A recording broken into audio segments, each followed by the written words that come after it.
আসসালামু আলাইকুম ভিউয়ার্স, সবাইকে অনেক অনেক ধন্যবাদ আমার নাজ লাইফস্টাইল চ্যানেলের পাশে থাকার জন্য। আপনারা আমার আগের সিক্রেট ছোলা বুট রান্নার রেসিপিটি এতটাই পছন্দ করেছেন যে সেটি ইতিমধ্যে 6 লাখ ভিউ ছাড়িয়ে গিয়েছে। আপনাদের অনুরোধে আজ আমি নিয়ে এসেছি সেই ছোলার রেসিপির আরও একটি স্পেশাল ভার্সন। আজকের রান্না হবে কোনো রকম আলু ছাড়াই দারুণ স্বাদের মশলাদার ছোলা ভুনা।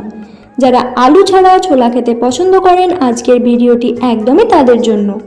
প্রথমে আমি ছোলাগুলোকে বেশ কিছুক্ষণ জলে ভিজিয়ে রেখেছিলাম। এরপর ভেজানো ছোলাগুলোকে পর্যাপ্ত জল দিয়ে প্রেসার কুকারে দিয়েছি সেদ্ধ করার জন্য। ছোলাটা যাতে একদম নরম আর তুলতুলে হয় সেই দিকে খেয়াল রাখতে হবে।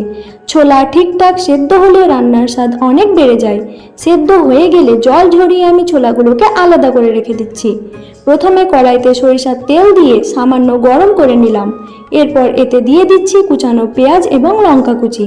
পেঁয়াজ আর লঙ্কাগুলো তেলে দেওয়ার পর আমি বেশ কিছুক্ষণ সময় নিয়ে এগুলোকে নাড়াচাড়া করে নেব। পেঁয়াজটা যেন পুড়ে না যায় আবার একদম কাঁচা না থাকে সেদিকে খেয়াল রাখতে হবে।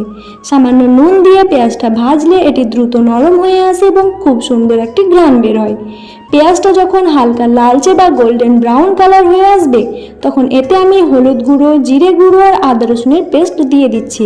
এবার শুরু হচ্ছে আসল কাজ, মশলা কষানো। আমি খুব ধীর আঁচে মশলাটা কষাচ্ছি। রান্নার এই পর্যায়ে তাড়াহুড়ো করলে চলে না। মশলা যত ভালো করে কষানো হবে ছোলার ভেতরটা ততটাই রসালো হবে। দেখুন কষাতে কষাতে যখন মশলার জলটা শুকিয়ে আসবে এবং উপর থেকে তেল চকচক করতে শুরু করবে তখন বুঝবেন আপনার মশলাটা ছোলার জন্য একদম তৈরি। মশলার রং যখন এমন গাঢ় হয়ে আসবে তখন আমি আগে থেকে সেদ্ধ করে রাখা ছোলাগুলো দিয়ে দিচ্ছি। এখন ছোলার সাথে মশলাটাকে খুব ভালো করে কষিয়ে নিতে হবে। আমি আলু দিচ্ছি না বলে এখানে সময় নিয়ে ছোলাগুলো ভাজছি যাতে প্রতিটি ছোলার গায়ে মশলার একটি সুন্দর প্রলেপ লেগে যায়।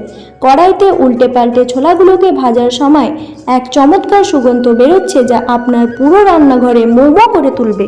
ব্যাস, পরিবেশনের জন্য একদম তৈরি আমাদের আলু ছাড়া স্পেশাল ছোলা ভুনা। সাধারণত কিছু ঘরোয়া মশলায় যে এতটা সুন্দর রান্না করা যায় তা এভাবে না বানালে বুঝতেই পারবেন না। আজকের রেসিপি কেমন লাগলো অবশ্যই জানাবেন। ভিডিওটা ভালো লাগলে লাইক দিবেন আর নাজ লাইফস্টাইলের পাশে থাকবেন।